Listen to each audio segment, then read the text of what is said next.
Il y a les combats sur les rings et dans les octogones. Et il y a les combats dans la vie de tous les jours. Et parfois, certains doivent cumuler les deux. C'est le cas de Jihen Abdelila. Pratiquante de sport de combat et championne du monde de grappling en 2015, Jihen est atteinte d'endométriose, une pathologie inflammatoire complexe qui se traduit par des douleurs chroniques et intenses lors des cycles menstruels et qui touche plus d'une femme sur 10 en France. Pour la reine, elle a accepté mon invitation pour évoquer son parcours, elle qui a rencontré beaucoup de complications dans un milieu où le sexisme est trop souvent présent, ainsi que les mesures inadaptées pour que les femmes puissent concourir sereinement. Et Jihen prodigue également ses conseils pour les jeunes championnes, mais pas que. J'en ai trop dit, je vous laisse découvrir cette belle interview. Vous écoutez l'Arène Podcast, c'est l'épisode 16.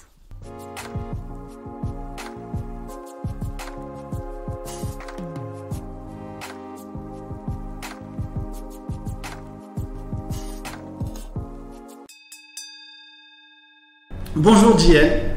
Bonjour. Bienvenue dans l'Arène. Merci beaucoup. Merci infiniment d'avoir accepté l'invitation. C'est un honneur pour moi de t'avoir parce que d'une, la sportive, de deux, la personnalité que tu es. Et je sais qu'on va passer un bon moment et surtout les auditeurs qui te connaissent ou qui ne te connaissent pas vont passer un très très grand moment. Donc c'est pour ça que je te remercie déjà d'être là. Bah écoute, c'est moi qui te remercie et moi j'adore partager mon histoire, ma passion et tout l'honneur est pour moi. Alors, avant toute chose, est-ce que tu peux te présenter pour ceux qui ne te connaîtraient pas, ou ceux qui te connaissent déjà, mais voilà, qui ne savent plus où tu en es par exemple voilà. Alors, moi je m'appelle Jihen, je fais plein de choses différentes dans la vie par rapport au podcast Les sports de combat. Donc moi je suis pratiquante de MMA, combattante professionnelle, championne du monde de grappling. Donc voilà, et après je suis aussi coach, préparateur physique, j'ai mon entreprise aussi de coaching, j'interviens en coaching privé, en entreprise, et je suis prof à la Sorbonne, donc j'enseigne l'éducation physique et sportive à la Sorbonne. D'accord, qu'est-ce que tu ne fais pas en fait? La liste est longue, on ne va pas tout dire. Donc tu es une touche à tout en fait? Je touche à tout, ouais, et j'essaye de me développer un petit peu plus. Là, j'ai commencé aussi à être consultante sport sur Time Sport. Donc voilà, et à côté, j'ai mes petits combats par rapport à la place des femmes dans le sport, par rapport à l'endométriose également. Donc voilà, je touche à tout, mais parce que je suis quelqu'un qui a peur de l'inactivité et qui ne sait pas rester en place en fait. J'ai besoin de produire, j'ai besoin d'aider les autres, j'ai besoin moi de me former, de me dépasser. Donc c'est pour ça que chaque bataille je l'amène à fond et jusqu'au bout. Tu as toujours été comme ça? J'ai toujours été comme ça, ouais, depuis toute petite. Ouais. Vraiment, ouais. Hyperactive, on ne savait pas te tenir en place par exemple, ou c'est juste que voilà, tu avais toujours envie de découvrir des choses? Non, j'avais toujours envie de me dépasser. Pas hyperactive parce que j'ai toujours su où mettre mon énergie de manière à ce que quand je fais quelque chose ce soit efficace et ça fonctionne très bien, sauf à l'école, mais sinon j'ai toujours été comme ça. Il faut que je me dépasse, il faut que je trouve des choses qui me transcendent et depuis toute petite, ouais. Et c'est pour ça que depuis toute petite tu voulais faire du sport? Ouais, malgré moi au départ, parce que mon père nous a inscrits, c'était une façon aussi de décharger ma maman les après-midi, etc. Parce qu'on était quand même 6 enfants. Ça permettait aussi d'avoir une activité à l'extérieur et j'y ai pris goût. Et j'y ai surtout pris goût parce que je me suis rendu compte que la manière dont j'ai grandi, on m'a toujours fait comprendre qu'en tant que fille, il y a plein de choses que je ne pouvais pas faire. Parce que je n'étais pas un garçon, donc j'ai voulu prouver en fait que j'étais capable de faire des choses aussi bien que les garçons, voire mieux, et que j'étais plus forte qu'eux, et le sport s'y prêtait à 100% en fait.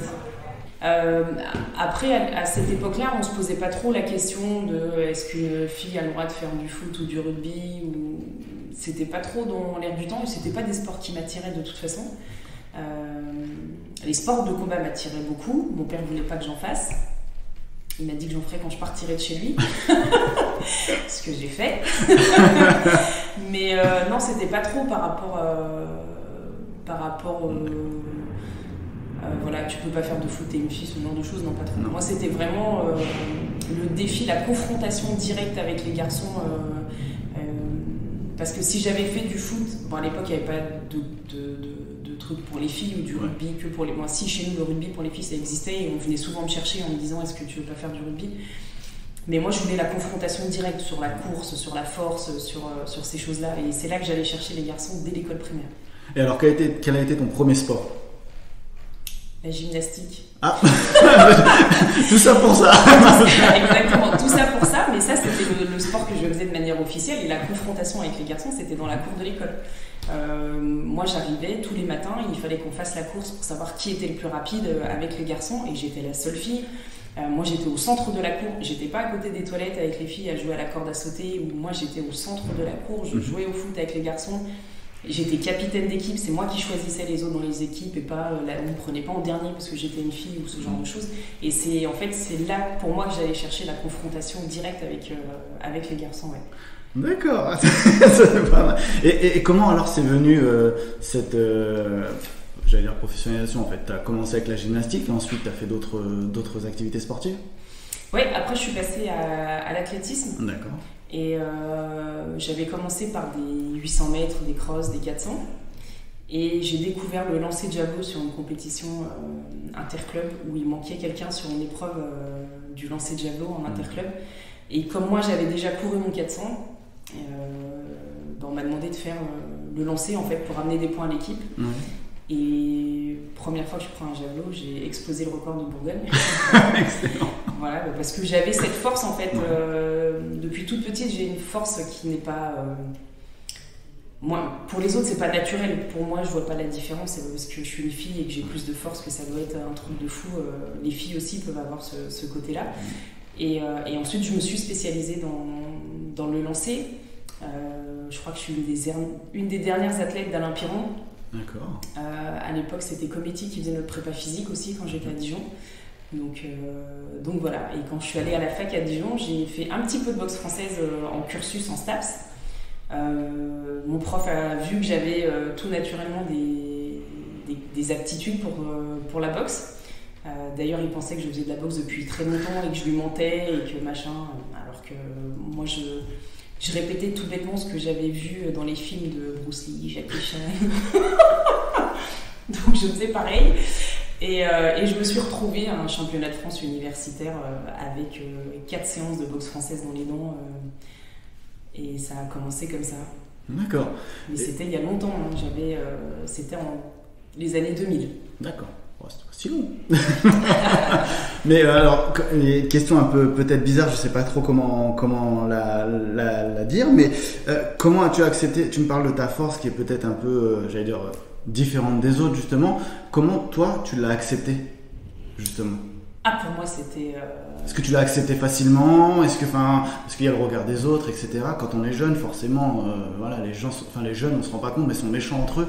Oui. Et est-ce que, ça a été difficile à accepter ou est-ce que ça a été facile? Moi, ça m'a apporté le respect. On va pas se mentir. J'étais craint et respecté des autres, alors qu'en fait, moi, j'étais très réservée et je parlais pas aux gens. Et le fait d'avoir cette force et d'être physiquement au-dessus, et du coup, j'étais la pote de tous les garçons un peu sympas du collège ou du lycée. On me prenait un peu pour quelqu'un d'hautaine ou ce genre de choses. Et quand mon corps a commencé à changer et que je suis devenue très très massive, mes années lycée et fac, avant que toutes les hormones que je prenne avec l'endométriose changent un petit peu mon corps, je me rappelle au lycée, mes potes simulaient des tremblements de terre quand j'arrivais en disant il y a GM qui arrive, quoi. Mais pour moi c'était de bonne guerre, parce que moi si tu dis ça ou si tu te permets de faire ça, c'est parce que tu sais en vrai que je t'éclate, quoi. À tout ce qu'on va faire en EPS au lycée. Et moi ça m'a permis justement, étant très réservée, très timide, qu'on me laisse tranquille. Oui, mais justement, ça t'a pas touché, ça t'a pas renfermé d'avoir ces types de comportements envers toi? J'ai toujours été très renfermée, toute petite, encore aujourd'hui. Hein. C'est un trait de caractère que j'ai, c'est une carapace qui me... C'est une protection en fait. On va pas... moi je suis très... alors j'ai ce côté très fort, très puissant, très... mais moi depuis que je suis arrivée en région parisienne, parce que j'ai grandi en Saône-et-Loire, depuis que je suis arrivée en région parisienne, je suis un peu effarée par la méchanceté des gens en fait. Et cette carapace-là, ça m'a permis de me protéger un petit peu, parce qu'on a tendance à me dire, ouais, t'es trop gentil, t'es trop si. Mais être trop gentil, c'est bien en fait, pourquoi ce serait mal? Et ça me permet aussi, quand j'arrive dans une salle de sport, dans un club de MMA ou autre, avant que je sois connue, ça me permettait à ce qu'on me respecte aussi. J'arrive, j'en impose déjà physiquement. Il n'y a pas que le côté... parce qu'on a toujours tendance à hypersexualiser mon corps dans les salles de combat, etc. Et là, de se dire... ah ouais, la nana en fait en face, elle a un super niveau. Et au bout de 5 minutes, je vais entendre « Ah ouais, mais tu frappes comme un homme. » Non, je frappe comme une fille. Oui. Peut-être toi qui ne sais pas frapper comme un homme, s'il y a une façon de frapper comme un homme. Donc voilà. Et justement, ça c'est bien de casser le fameux mythe du t'es forte, tu sais faire des sports de combat, etc. T'es un garçon manqué. Ouais. C'est ce qu'on... Alors, ça j'imagine que tu l'as dû entendre, mais... Toute ma vie. Et c'est une expression que je déteste, garçon manqué, parce que ça a fait... Bon, t'es un hybride en fait. Être garçon c'est bien, et quand on rate un garçon, bah, ça fait ça. Être une fille c'est fragile, un garçon manqué c'est entre les deux, mais c'est pas bien. Soit t'es un garçon, soit t'es une fille, et quand t'es entre les deux, t'as pas le droit d'exister. Alors qu'en vrai, qui a dit que une fille ça pouvait pas faire autant de traction qu'un mec? Qui a dit qu'une fille ça pouvait pas frapper?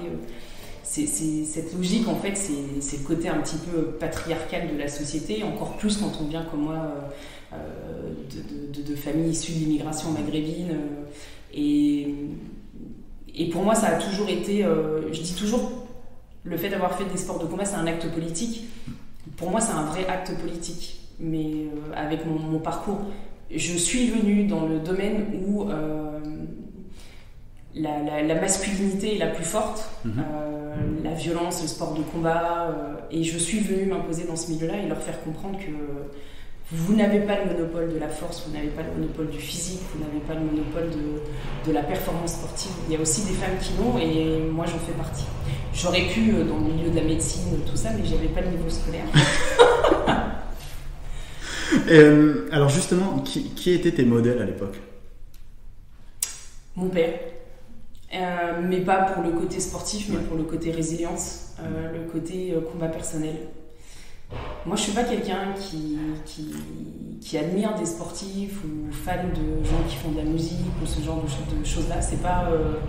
J'ai toujours voulu être mon propre modèle et me faire ma propre voix.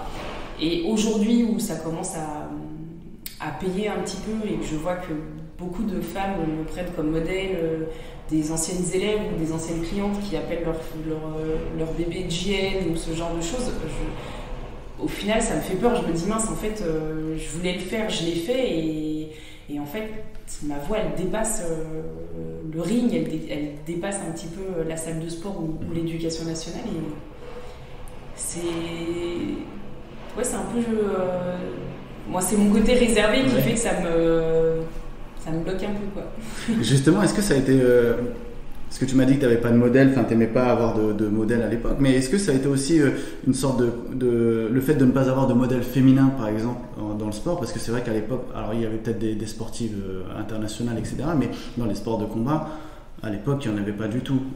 Ça commence depuis une dizaine d'années réellement, et encore dans le MMA, tu sais que c'est Ronda Rousey qui a commencé à faire en sorte que voilà.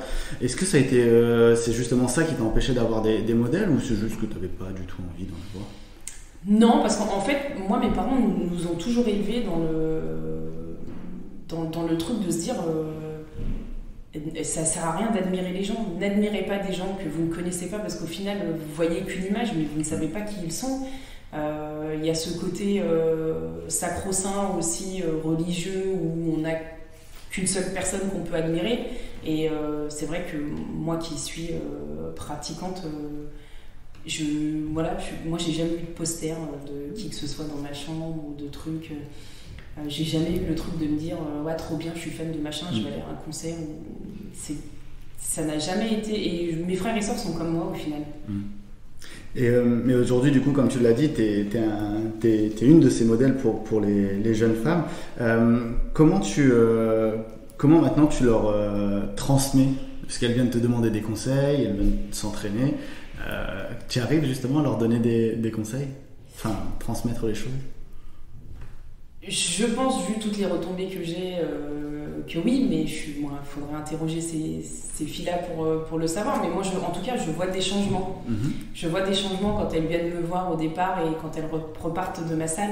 il y a une énorme évolution. Donc sans vouloir être gonflé un petit peu d'orgueil, je pense y arriver. Je pense apporter beaucoup à ces femmes-là, à travers mes cours, à travers cette résilience, à travers tous les messages que je vais leur donner. Et leur retour, c'est quelque chose d'extraordinaire. Là, ce week-end, j'ai recroisé une ancienne élève qui me disait depuis que j'ai fait le voyage en Thaïlande avec toi, parce que j'avais emmené un groupe de novices, des nanas qui faisaient des cours avec moi, j'allais moi faire un camp d'entraînement en Thaïlande, elles m'ont dit on veut venir avec toi, donc j'ai emmené 10 nanas qui ne savaient pas boxer, je leur ai trouvé un petit club de boxe, et qui me dit depuis que j'ai fait ce voyage en Thaïlande avec toi, j'ai réalisé que je pouvais faire des choses toute seule. C'est la première fois de ma vie que je partais seule. J'ai toujours été tout ce que j'ai fait, c'était pour mes enfants ou mon ex-mari, et qui en plus n'avait pas une attitude correcte envers elle et qui était entre guillemets violent psychologiquement. Et elle me dit depuis que j'ai fait ça avec toi, j'ai réussi à tout quitter. J'ai quitté Paris, j'ai demandé ma mutation, j'ai recommencé ma vie ailleurs, et ça je pensais pas que je pouvais le faire, et c'est grâce à tout ce travail que j'ai pu faire avec toi que j'ai réussi. Et ça c'était il y a 2 jours, et quand elle me dit ça, moi j'ai les larmes aux yeux. Je me dis mais voilà quoi, sur un truc pour moi bateau quoi, je vous emmène boxer en Thaïlande, mais j'ai pas réalisé sur le coup ce que c'était pour elle quoi, et de se dire on est là, il y a des pros autour de nous, on s'entraîne. Je suis partie toute seule avec un groupe de femmes, je fais ma vie en Thaïlande, et je me dis waouh, et cette nana là elle a 40 ans quoi. Il y a beaucoup de femmes qui se sont lancées dans les sports de combat, enfin comme tu es dans les sports de combat, depuis que toi par exemple tu entraînes, est-ce que tu as remarqué qu'il y a de plus en plus j'allais dire licenciées, mais de pratiquantes? Alors pour l'instant on voit pas trop les retombées, en tout cas au niveau du MMA. Il y a des sports où il y a toujours eu des femmes, le judo, oui. Le grappling, le jiu-jitsu brésilien, il y a toujours eu des femmes, même s'il n'y en a pas énormément. Le MMA, il n'y en a pas tant que ça. Pour l'instant, on ne voit pas trop les retombées, mais c'est aussi la manière dont ces fédés, dont ces sports fonctionnent, qui font que pour l'instant, les femmes ne sont pas attirées par ces sports-là, en fait. J'ose imaginer que le passage de Lucie Berthaud à Koh Lanta va peut-être faire naître des vocations chez certaines jeunes filles.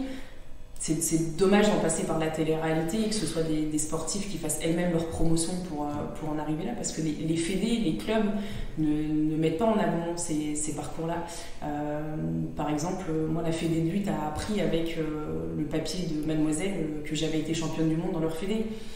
Donc voilà, tu vois, il n'y a rien qui est mis en avant, les parcours de femmes ne sont pas mis en avant, les formations de femmes ne sont pas mises en avant, les femmes ne sont pas prises en compte dans la manière de former les athlètes. Il y a plein de choses à changer. La visibilité, elle est quasiment nulle dans nos sports, à part la judokate qui va être porte-drapeau. Clarisse, on n'entend pas beaucoup parler de femmes qui sont dans les sports de combat, et on n'entend pas beaucoup parler de manière générale des femmes qui sont dans le sport. Les championnats du monde de foot féminin en France ont commencé à amorcer quelque chose. Est-ce que ça va aller au bout ou pas? Je ne sais pas, parce que derrière, on n'a pas la cohérence du discours de dire qu'il y a les championnats du monde de foot féminin à Paris, mais au final, savez-vous qu'en France, il y a à peine 10 footballeuses qui sont professionnelles et qui sont payées et qui vivent du foot, et que le reste, elles doivent avoir un taf à côté, et si elles ont des familles, etc., ou qu'elles ont certaines maladies, on les écarte complètement, et des nanas qui avaient mis tout pour ces sports-là, même des athlètes championnes olympiques, comme la judokate qui était chez les poids lourds, on arrive à une médaille olympique et derrière, il n'y a personne qui nous aide, il n'y a personne qui nous tend la main, et quand on a fini notre carrière, c'est terminé, on n'entend plus parler de nous. Donc il y a plein de choses à faire, ouais. J'ai dévié un peu. Non, au contraire, c'est très bien. Mais justement, je voulais parler un peu du sportif. Alors, avant de parler de ta carrière, etc., c'est quoi le grappling? Le grappling, c'est la bagarre. Alors, le grappling, c'est un sport de combat qui va mêler l'appréhension, donc le fait de saisir quelqu'un, la projection, le fait de l'emmener au sol, par des balayages ou des takedowns, comme on appelle ça, et les soumissions. Donc on va pouvoir faire des clés, des étranglements, des clés articulaires, des compressions, ce genre de choses. Et pour gagner le combat, il faut soit terminer le combat par une soumission, faire abandonner l'adversaire qui va taper 3 fois, soit marquer des points, et on marque des points par les amener au sol, les positions qu'on va prendre. Donc il y a des positions qui sont réglementées, comme la montée, comme la side, la nord-sud, etc. Et dans certaines compétitions, les tentatives de soumission peuvent être prises en compte également. D'accord. Et ça peut se pratiquer avec kimono ou sans kimono, donc c'est très proche du jiu-jitsu brésilien. Ok. Et ça t'a permis de décrocher un titre mondial. Ouais. Et ensuite, tu es parti dans le MMA. Alors en fait, moi je voulais faire du MMA tout court. D'accord. Et on ne trouvait pas de combat parce que pas suffisamment de femmes en France. D'accord. Parce que catégorie de poids qui n'existe pas. Il faut savoir que ma catégorie de poids elle n'existe toujours pas à l'UFC. D'accord. Voilà, les catégories de poids chez les femmes jusqu'à il n'y a pas très longtemps, ça s'arrêtait à 62 kg à peu près. Et là, il y a une nouvelle caté qui a été faite à l'UFC 66 pour permettre à des athlètes comme Cyborg, comme Amanda Nunes de pouvoir faire des compétitions sans avoir trop à cuter, parce qu'il faut savoir qu'une nana comme Chris Cyborg ou comme Nunes, hors compétition, elles sont à 76-77 kg et il fallait qu'elles descendent à 62. Donc c'est un cutting qui est énorme. Et ça aussi, on ne le prend pas en compte d'un point de vue hormonal pour les femmes, c'est catastrophique. Ce qui se passe, des cuttings répétés comme ça, c'est vraiment pas bon pour le corps. On le voit notamment avec les coureuses de marathon qui sont obligées d'avoir un niveau un IMC très très très très bas pour pouvoir courir longtemps. Et donc en France du coup la KT n'existe pas. D'ailleurs je remercie Hatch d'avoir créé au 100% Fight mon combat à 70 kg. Hatch Academy. Exactement en 2015. Et du coup mon coach m'a dit on n'arrive pas à trouver, on va faire des compètes de grappling et comme ça va te permettre de travailler ton sol. Alors ce qu'on a fait nous quand même d'un point de vue stratégique, c'est que mon sol, même en faisant du grappling, on a orienté une stratégie où mon sol allait être très très proche d'un sol qu'on allait pouvoir avoir en MMA, de manière à pas accepter, parce qu'en jiu-jitsu brésilien ou en grappling, les mecs ont tendance à accepter d'être sur le dos, etc. Alors qu'en MMA, il faut refuser catégoriquement d'être sur le dos et vite basculer sur la tronche ou se relever. Donc moi, ma stratégie, quand on m'a formé en grappling et en JJB, c'était d'avoir quand même un sol très très fort et orienté MMA. Et c'est pour ça que quand j'arrive dans les compétitions, les personnes en face de moi, mes adversaires, elles sont un petit peu perdues parce que ça ressemble pas au JJB conventionnel ou au grappling conventionnel où on va pouvoir tirer la garde, se mettre sur le dos. Moi, pas du tout. Je vais plutôt chercher à avoir tout de suite des positions fortes. D'accord. Donc du coup, j'ai fait du grappling en attendant qu'on me trouve des compétitions.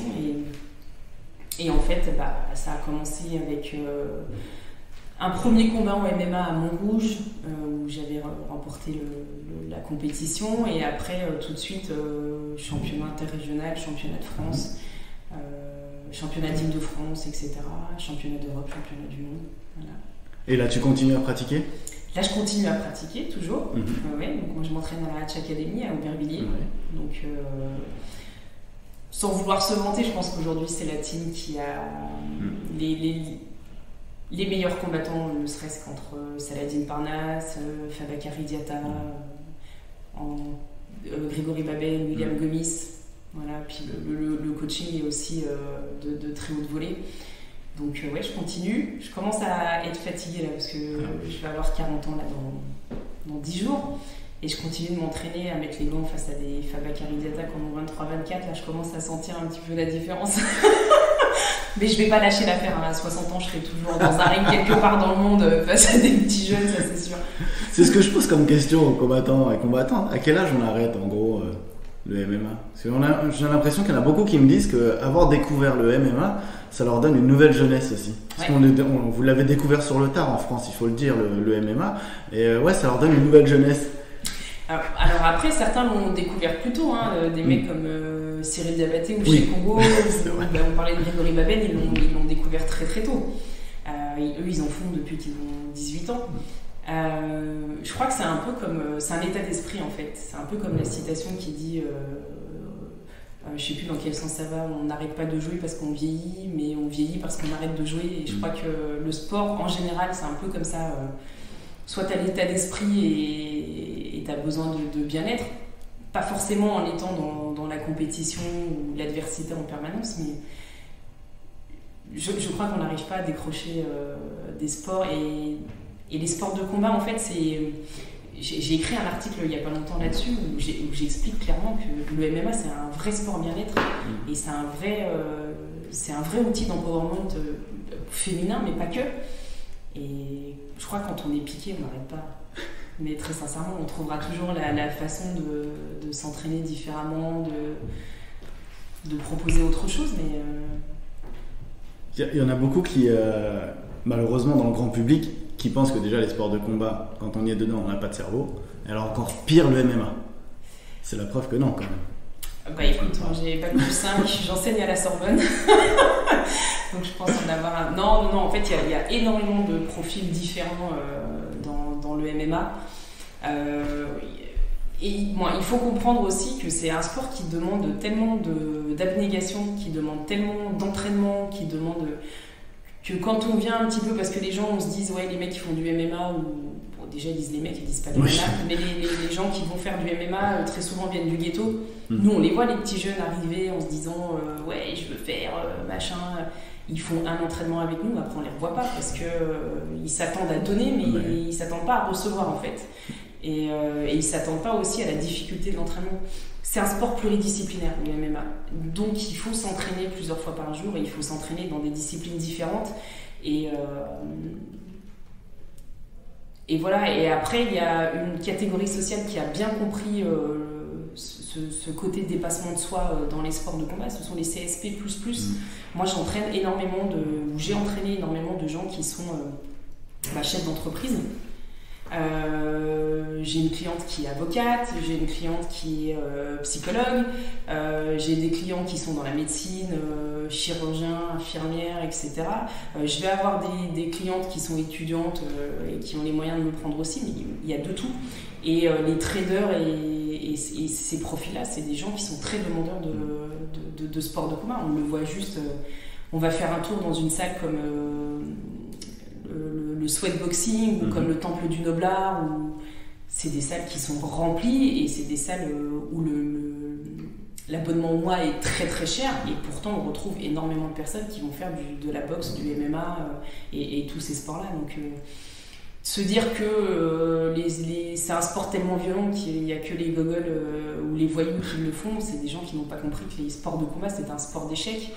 Le MMA, c'est un jeu d'échecs avec les bras et les jambes. Si tu te dis, je vais rentrer dedans, déjà, tu vas pas tenir 3 fois 5 minutes ou 5 fois 5 minutes parce que tu n'auras pas la condition physique. Et en face de toi, la personne, elle a comme toi 2 bras, 2 jambes et elle sait faire exactement la même chose que toi. La seule différence, ça va être comment tu vas amener, toi, tes points forts face à ses points faibles. Comment tu vas analyser ce qu'elle fait.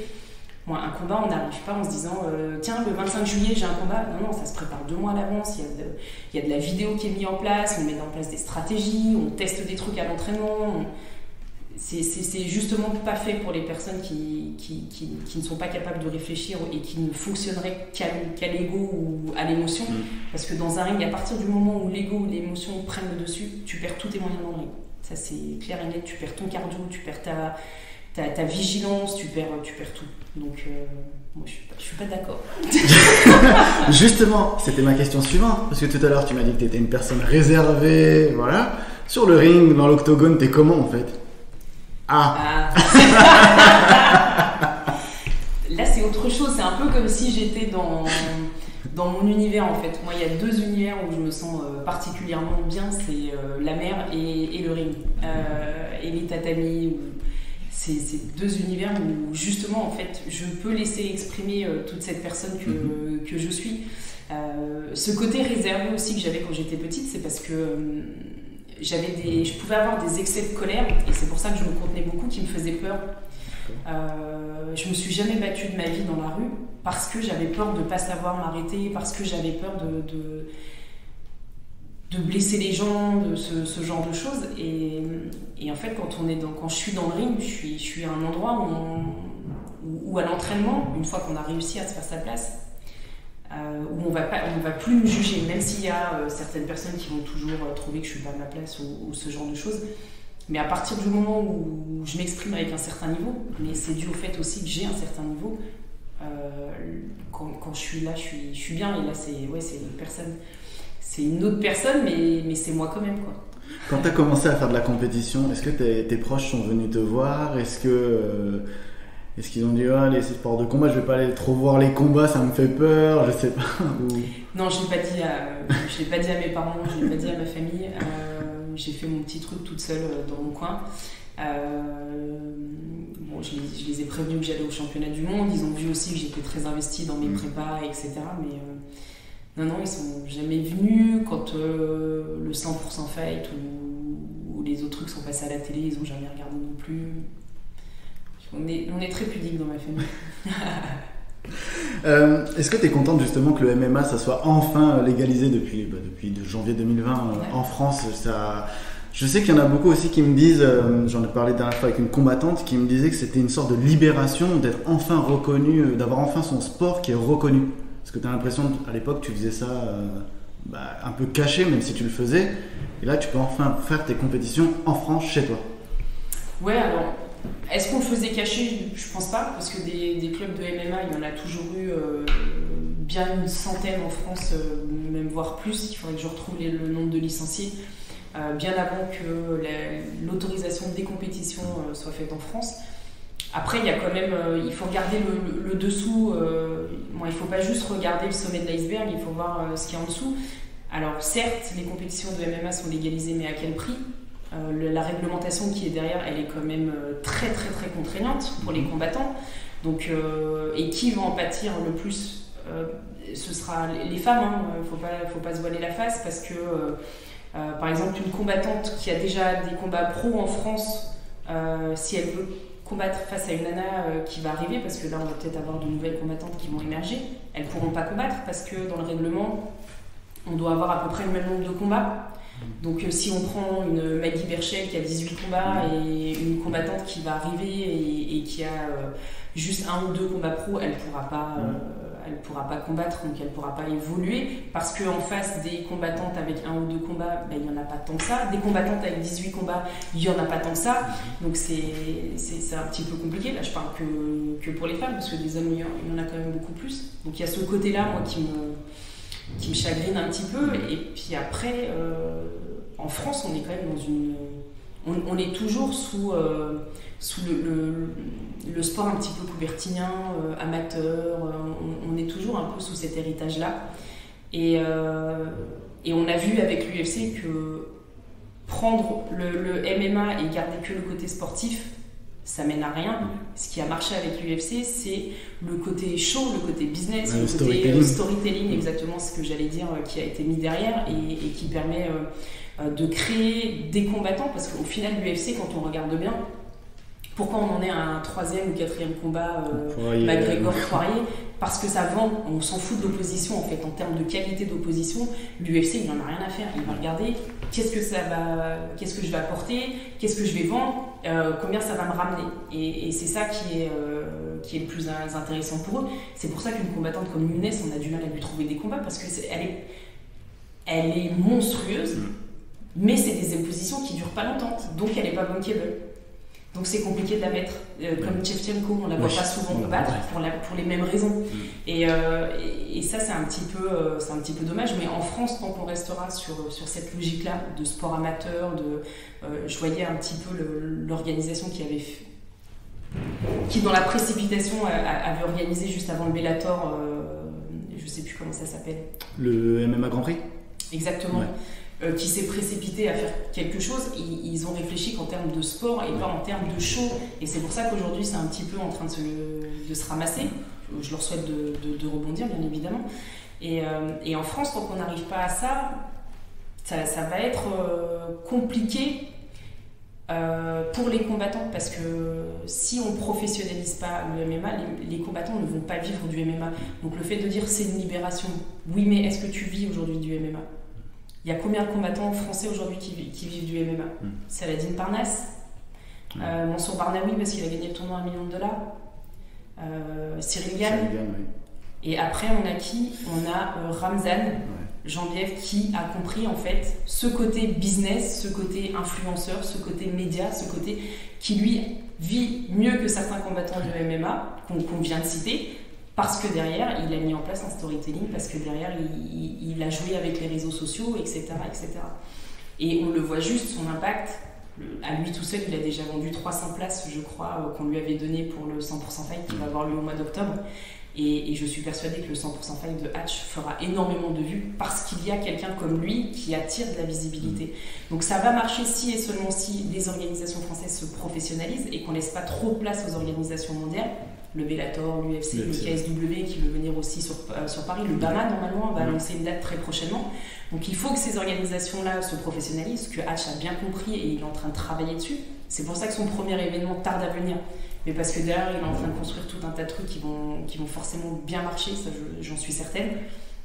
Et il faut aussi que les combattants se professionnalisent aussi. Il faut que les équipes arrêtent de fonctionner un peu en termes comme des associations sportives, mais comme des écuries, ce que le MMA Factory a compris depuis longtemps et qui met en place. Et il faut qu'on arrive à ça parce que les mecs qui sont dans le MMA, les nanas qui sont dans le MMA, si on veut qu'ils se consacrent à 100% à ce sport-là et qu'ils fassent briller, parce que faut pas se voiler la face, hein, le MMA aujourd'hui en termes de retombées médiatiques et financières, c'est le sport au monde qui paye le mieux. Et ça, on pourra me dire le foot, on pourra me dire la Formule 1, on pourra me dire le golf. À côté de ce que fait l'UFC et le Bellator, c'est peanuts. Et si on veut que les combattants français performent, et si on veut que la France devienne une grande nation de combattants, comme elle l'a été à une époque avec la boxe anglaise, il faut que les combattants se professionnalisent. Il faut aussi qu'eux acceptent à un moment donné de passer par des structures pro. Un combattant français aujourd'hui, ça ne veut pas payer un formateur, un préparateur physique, ça ne veut pas payer un centre pour s'occuper de sa récupération, ça veut pas, mais ils veulent chercher des partenariats à droite à gauche, mais... Des sparring partners gratuits. Ouais, des sparring gratuits, les mecs ont... C'est souvent ça dans la boxe, ce qu'on m'a souvent dit dans la boxe anglaise, c'est souvent le cas. En France, ouais. Pas à l'étranger. Non, pas à l'étranger, bien sûr, oui, je parle. Voilà, en France, c'est pareil. Et après, ils vont te dire, ouais, j'arrive pas à trouver de sponsors, mais tu leur apportes quoi, tes sponsors? T'as pas de visibilité en dehors de ton cercle. Et ce que je reviens sur Khamzat, parce que c'est un petit peu le combattant aujourd'hui que tout le monde suit, c'est ce que lui a compris, en fait. Il ne touche pas que les gens du MMA, il ne touche pas que les gens du sport, il touche toute la société. Et il faut que les autres combattants arrivent à ce niveau-là. Il faut aussi qu'en France, les entreprises arrivent à comprendre l'importance que peut avoir un sponsoring avec les combattants. Quand une marque investit sur Benzema et que Benzema porte sa marque pendant 10 secondes sur un snap ou autre, Benzema fait économiser à la marque peut-être, même s'ils ont investi beaucoup sur lui, mais ils vont peut-être économiser 50 000 € pour un spot publicitaire à la télé. Et en le payant lui 20 000 € pour 10 secondes sur Instagram, il faut une économie de 20 000 balles, tu vois ce que je veux dire? Exactement. L'UFC, ça t'aurait plu? Moi, tout m'aurait plu. Pas que pour le chèque, hein. Pas que pour le chèque, pour l'orga. Ouais, pour l'orga, moi j'ai commencé bien trop tard. Aujourd'hui, je me dis l'UFC, ouais, mais il y a une autre organisation, ne serait-ce que pour le côté un petit peu engagement, qui me plaît de plus en plus, c'est le PFL. Parce que c'est la seule organisation qui propose une catégorie de poids à 70 kg, qui est le max, ce qui est aberrant quand même, parce que quand on est sportive, femme, il n'y a que les petits gabarits qui sont mis en avant, et parce que, soi-disant, quand on fait mon poids, c'est moins beau à regarder, c'est moins... c'est moins télévisuel, ok, pas de problème. Et surtout, c'est la seule organisation qui propose aujourd'hui un tournoi à $1 million pour les femmes. On a une Française qui va le faire, Cynthia Vescan, qui est une ancienne lutteuse, qui est partie de la lutte justement il n'y a pas longtemps. D'accord. Et qui va le faire, qui s'est inscrite, je crois, pour l'an prochain, qui a été recrutée. À 70 kg je sais plus du tout, je ne vais pas dire de bêtises, mais... Le tournoi, c'est uniquement à 70 kg. Mais elle a été... elle va le faire. Ouais, parce que moi, mon agent avait été contacté par le PFL par rapport à mon profil, et qui ont dit, c'est un profil qui nous intéresse, c'est quelqu'un qu'on veut voir, mais elle n'a pas assez de combats. Donc il faut lui trouver d'autres combats. Donc il faut que tu enchaînes des combats là pour... Donc il faudrait que je trouve d'autres combats. Le problème c'est que là il y a eu le Covid. Ouais. Donc ça c'était... Elle recherche des combats. et à côté de ça, il n'y a pas ma catégorie de poids. Et en France on ne trouve pas, à l'étranger on ne trouve pas. Là ça fait 5 ans que je n'ai pas combattu, mais à un moment... Voilà, bon, on va pas lâcher l'affaire. Tu l'as dit tout à l'heure, on lâche pas l'affaire. On lâche pas l'affaire. Mais après là il y a d'autres problématiques qui rentrent aussi en jeu par rapport à moi, ma santé et d'autres choses. Donc, moi, je suis prête à militer, à me battre pour les autres. Peut-être temps de laisser le côté combattante pro de côté et aller sur d'autres, sans lâcher bien entendu les entraînements, tout en guettant quand même une possibilité, une éventualité de quelque chose qui pourrait être fort pour moi. Mais on verra, parce qu'il y avait le Rising aussi qui m'avait contacté, mais une opposition face à Gabi Garcia, c'est pas trop mon truc. Donc voilà. Et tu me parlais des problèmes justement. Est-ce que déjà toi tu as eu des moments de doute dans ta carrière sportive? J'ai eu des moments où on m'a fait douter. J'ai eu des moments où on a essayé de me rejeter. J'ai eu des moments où on a essayé de faire en sorte que je sois plus présente. Ça a été la période où j'étais en équipe de France de grappling avec le CFG.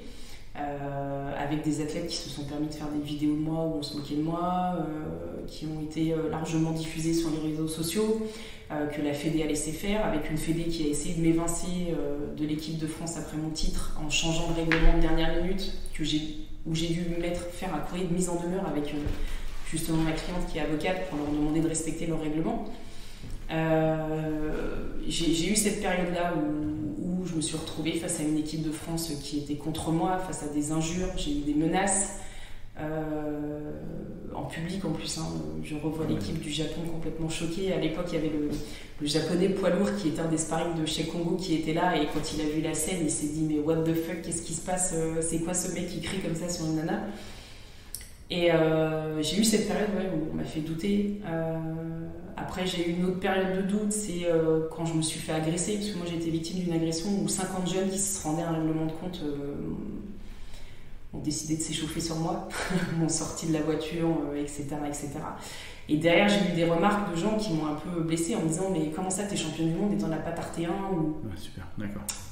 Et c'est des choses qui te remettent un petit peu, qui remettent en cause ta légitimité. Donc j'ai eu ce petit syndrome de l'imposteur pendant 2 ans. Non, ça a été très violent ce que j'ai vécu. Je parle pas de l'agression, mais ce que j'ai vécu avec l'équipe de France, ça a été très très violent. Et après,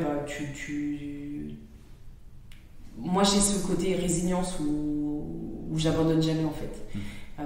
Il pourra arriver ce que les gens voudront, etc. À partir du moment où j'ai un truc en tête et j'ai envie de le faire, je vais continuer de le faire. Et la période de transition entre 2016, on va dire 2017 et 2019, où j'avais pas de club, c'était justement parce que suite à ces problèmes en équipe de France, il y a eu un petit problème d'incompréhension avec Ali Yag au Congo Smashing Club, et on a dû arrêter, se séparer entre guillemets, donc j'ai dû quitter le Congo Smashing Club. Et pour moi ça a été très douloureux parce que Alice a été mon mentor. Je sais pas si tu le connais, mais c'est un mec extraordinaire. Et il a fallu que je retrouve un club, que je retrouve la confiance, et vu que j'avais toujours ce climat de confiance avec Baben qui était coach au Congo Smashing Club et qui à ce moment-là quittait la SNEC pour aller à la Hatch Academy, et je me suis dit c'est l'occasion, comme ça je vais pouvoir continuer de m'entraîner avec Grégory Baben, parce que la SNEC Team, bizarrement, l'ambiance ne m'attirait pas, alors que je me suis entraînée plein de fois là-bas. J'ai toujours été très très bien accueillie par la SNEC Team, mais ça ne me correspondait pas. Alors que là, à la Hatch Academy, j'ai retrouvé la même ambiance qu'au Congo Smashing Club, le côté famille, le côté on déconne, et le côté performance aussi très sérieux dans la prépa physique. Il y a un combat dans lequel tu es engagé depuis des années. Quand tu me parlais de problèmes tout à l'heure par rapport à, je pense que tu parlais physique, j'imagine, c'est l'endométriose. Ouais. C'est quelque chose d'important que je voulais évoquer avec toi parce que, d'une, pour les femmes, et surtout en tant que sportif de haut niveau, je pense que c'est également important d'en parler parce qu'il doit y en avoir énormément qui sont touchés par ce problème. D'abord, je voulais savoir qu'est-ce que l'endométriose, si tu pouvais nous l'expliquer, parce qu'il y a même des hommes qui ne savent même pas ce que c'est. Ouais. Déjà. Alors là, ça va être compliqué parce que l'endométriose. Si on peut, voilà. Il y a pas. L'endométriose, elle s'exprime de différentes formes en fait, et chaque femme qui a de l'endométriose n'a pas les mêmes symptômes.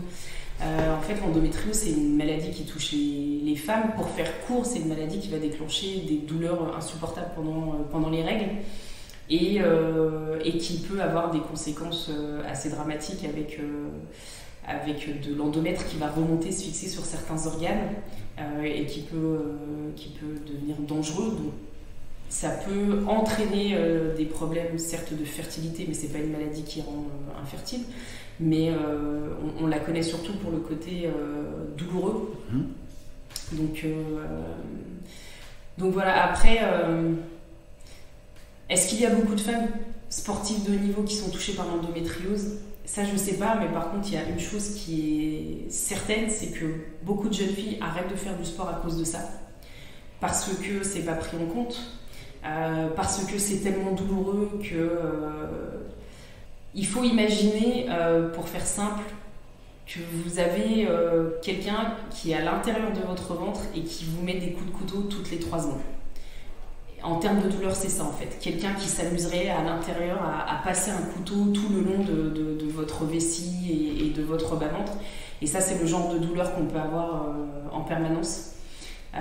C'est une maladie qui, en tout cas moi, à mon époque, était traitée de manière, même aujourd'hui en fait. Moi, j'ai appris il n'y a pas très longtemps que le traitement que j'ai pris pendant plus de 20 ans était extrêmement dangereux pour ma santé. Donc on a dû le stopper et là on est en train d'essayer de trouver une alternative et cette alternative elle est en train de m'écarter en ce moment de la salle d'entraînement parce que je suis extrêmement fatiguée de retrouver ces douleurs que je n'avais plus depuis plus de 20 ans et j'ai appris que c'était un traitement qui avait mis mon corps en état de ménopause artificielle pendant plus de 20 ans et ça aucun médecin ne me l'a expliqué par exemple. on en est là encore aujourd'hui par rapport à cette maladie. Et du coup, quand on est une femme et qu'on a ce genre de symptômes douloureux, pour pouvoir stopper, en tout cas moi, ce qui a permis qu'on stoppe tout ça, ça a été cet état artificiel de préménopause et de ménopause artificielle et de ne plus avoir mes règles pendant plus de 20 ans. Donc ça m'a permis de m'entraîner, ça a diminué les douleurs. Mais chez d'autres femmes, ce traitement ne fonctionne pas, même s'il est très dangereux pour la santé. Et du coup, quand on est sportive... moi, je suis persuadée aujourd'hui que dans les sportifs professionnels de haut niveau, il y a très peu de femmes qui sont atteintes parce que c'est impossible. C'est impossible d'avoir une carrière de sportive et d'être à 100%, sachant que dans les fédés, sachant que dans les clubs professionnels, il n'y a aucune prise en charge de l'endométriose. Ils ont déjà du mal à prendre en charge une femme qui va avoir fonder une famille et avoir en parallèle une carrière sportive. Alors si en plus la nana elle vient et elle dit aujourd'hui je peux pas m'entraîner, j'ai tellement mal à cause de mes règles, on va lui dire ok la première fois, la deuxième fois, la troisième fois on va la remplacer. Parce que c'est pas pris en compte, parce que c'est une maladie qui n'est pas reconnue. Il n'y a pas de... Aujourd'hui on va traiter uniquement la douleur. Mais on n'a pas encore de choses pour traiter la maladie en elle-même. Donc on va traiter uniquement les conséquences de cette maladie. Et sur le reste, et moi, je suis le président ou je suis l'actionnaire principal du PSG foot féminin. J'ai mis de l'argent pour qu'on ait telle joueuse. Elle arrive et jour de match, elle ne peut pas jouer parce qu'elle a ses règles. Je vais mettre un terme au contrat et je vais dire mais moi je t'ai payé pour jouer en fait meuf. T'as tes règles, on s'en fout. Et puis il y a toujours aussi dans ces salles où t'arrives, t'es fatigué, t'es malmené, ouais qu'est-ce qui t'arrive, t'as tes règles. Il y a ce côté aussi où ce côté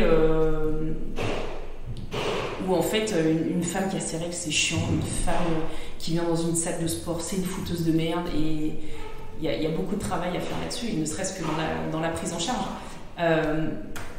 À aucun moment quand on prenait des dates pour me proposer des combats, par exemple, même si mes coachs n'étaient pas au courant de cette maladie.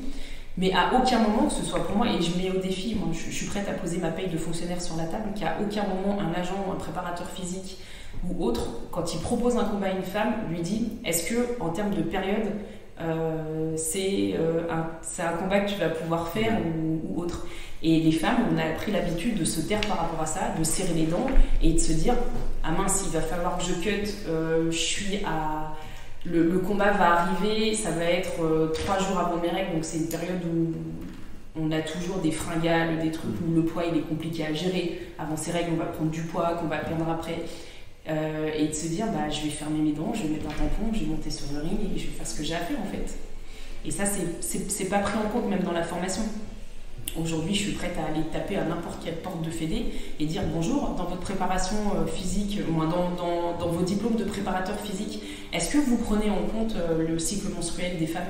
Déjà, est-ce que dans votre préparation, dans votre cursus de préparateur physique, quand vous faites les programmations, est-ce que vous mettez en place une programmation pour les hommes? Est-ce que vous mettez en place une programmation pour les femmes? Parce que c'est pas du tout la même chose en fonction du cycle. Et ça voudrait dire que pour chaque athlète, on met en place une préparation physique différenciée. Donc, est-ce que, alors je sais pas si ça se passe, mais est-ce qu'à l'étranger, par exemple, ça se fait ça? Non. Par exemple, je sais qu'on vante souvent les États-Unis pour le côté les sportives, on les met en valeur, etc. Non, non, c'est pas. Déjà, on a du mal à accepter l'homosexualité dans les sports. Alors, sauf à l'UFC, il faut le dire quand même. C'est quand même la seule organisation et le Bellator aussi, pour le coup le PFL, où les salaires sont alignés, hommes et femmes. Ça va dépendre de ton expérience dans l'organisation, ce genre de choses. Donc la grille de salaire, elle est exactement la même. Donc ça, c'est important. Et on met en avant aussi, on a parlé de Nunes, elle et sa conjointe sont combattantes à l'UFC, et c'est des choses qu'on va mettre aussi en avant. Mais dans d'autres sports qui sont censés être avant-gardistes, comme le foot ou le handball, on en est encore à avoir des cris homophobes, que ce soit pour les femmes ou pour les hommes dans les gradins, où des athlètes femmes ont été écartés, ou même des athlètes hommes. Il y a le footballeur, il n'y a pas très longtemps, qui a écrit un bouquin là-dessus. Donc si en plus il faut qu'on prenne en compte les préférences sexuelles des athlètes, les périodes de règles, etc. Donc attends, ça veut dire que dans la Fédé, il faut faire un travail de fou pour arriver à... Est-ce qu'ils sont prêts à... Il faut travailler dans la Fédé. Exactement, il faut proposer des choses. Là, ça devient compliqué. On va organiser une journée de la femme et du sport, ce sera très bien. Il y a les marques qui commencent à, un petit peu par rapport aux règles, à commencer à créer, tu sais, des vêtements pour que les femmes puissent enfin... C'est déjà un premier pas, on va dire. Et après, il faudrait que les fédés achètent ce genre de... Ouais, alors ça, c'est top. D'ailleurs, j'ai une amie, si vous allez sur Instagram, Vérola, qui a lancé justement une marque française là-dessus, sur les sous-vêtements pour les périodes menstruelles. C'est une avancée, mais pas tant que ça, parce que c'est pas remboursé par la Sécu, donc c'est encore des frais personnels.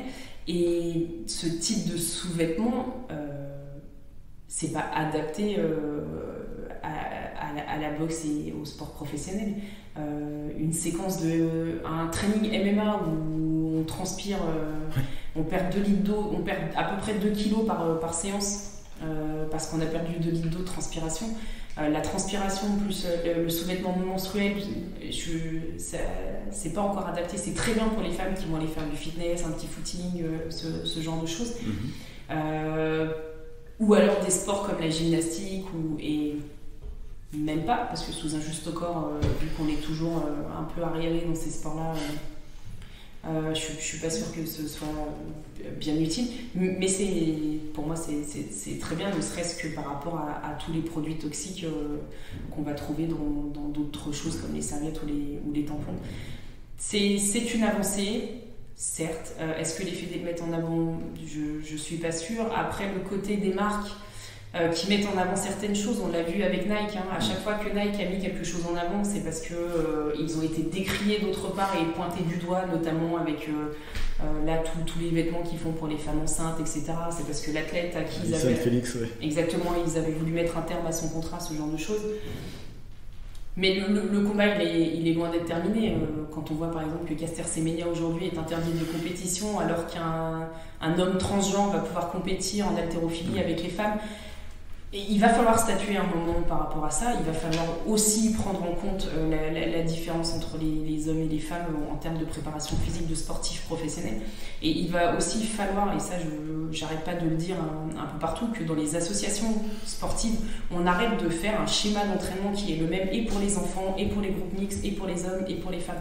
Moi je suis effarée quand j'arrive dans une salle et que je vois que l'entraînement des gamins de 6 ans, le mec qui va mettre l'entraînement en place pour des 6-12 ans, il va faire exactement la même chose que lui quand il s'entraîne, parce qu'en fait il connaît qu'un seul schéma de fonctionnement, celui qu'il a vécu toute sa vie et qu'il va reproduire, quel que soit le public, l'âge du public, le genre du public et la finalité de pratique derrière. Toi, t'es combattant professionnel, il y a des gens qui viennent ici pour s'amuser, pour se dépenser et qui ne sont pas dans la logique compétition. Donc en France, il faut sortir de ce truc un peu coupertinien quand on veut développer le sport professionnel, mais quand on est dans le sport associatif, il va falloir prendre en compte plusieurs degrés de pratique, vraiment différencier les pratiques, et c'est comme ça, en mon sens, que le MMA touchera de plus en plus de personnes et qu'on arrêtera d'entendre des choses du genre Le MMA, c'est un sport de voyous et de teubés. Moi, je m'entraîne tous les jours avec des flics, avec des mecs du GIGN. C'est pas vrai, le MMA, c'est un sport qui est très prisé. D'ailleurs, les premières compétitions en France de MMA, elles se faisaient à l'armée, alors que pour nous, c'était interdit. Je dis ça, je dis rien. Quel message tu donnerais aux jeunes femmes, aux jeunes filles qui voudraient se lancer, que ce soit dans les sports ou même dans les sports de combat, tout simplement, comme toi?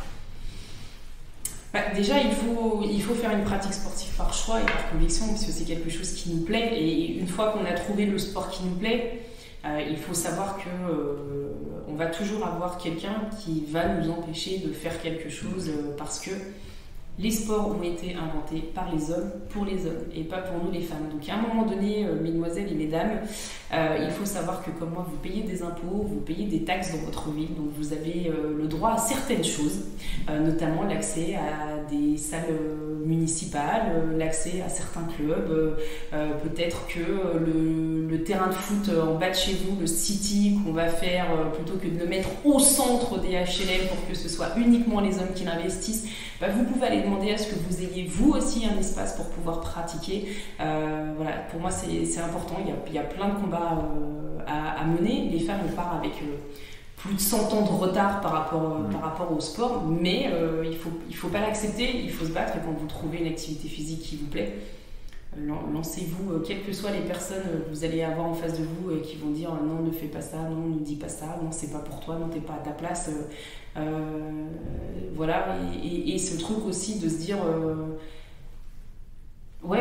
faire du sport le sport en fait c'est pas le domaine que des gens qui sont à très haut niveau. Arrêtez avec le syndrome de l'imposteur de je veux faire du sport mais je vais d'abord me remettre en forme, mais j'ai honte d'être dans l'espace public. Tout le monde peut faire du sport, quelle que soit votre taille, quel que soit votre poids, quelle que soit votre couleur de cheveux, quel que soit votre... on parlait tout à l'heure de goût en termes de genre, ce genre de choses. Faites-vous plaisir, et plus il y aura de femmes dans l'espace public qui vont faire du sport, plus le sport sera médiatisé, plus les entreprises et les grandes marques vont s'intéresser au sport, et plus ça va évoluer. Et demain... plutôt que de dire à votre petite fille joue à la poupée parce que la poupée c'est pour les filles, peut-être que vous irez lui acheter une batte de baseball ou des gants de boxe. et je parlais des jeunes filles et des jeunes femmes, mais même les femmes de 30, 35 ans, 40 ans qui hésiteraient à se mettre à la pratique sportive, elles peuvent Exactement, elles peuvent, et si elles ont vraiment peur et qu'elles doutent, qu'elles viennent dans mon association, la GN Academy. Moi je donne des cours que aux femmes.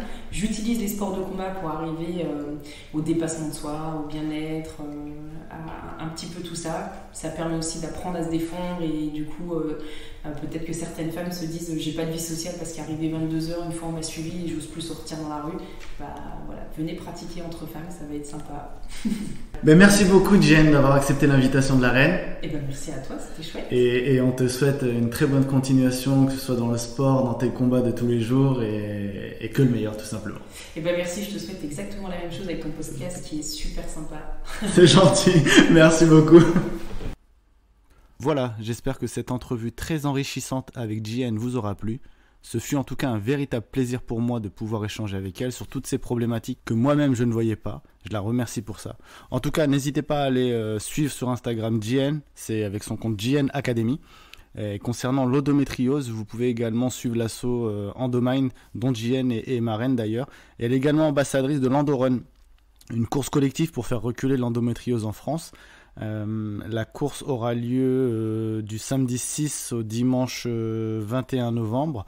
D'ailleurs, sur le compte d'Instagram d'Endorun, Jen anime des sessions de sport. Donc, vous pouvez aller voir ça en vidéo.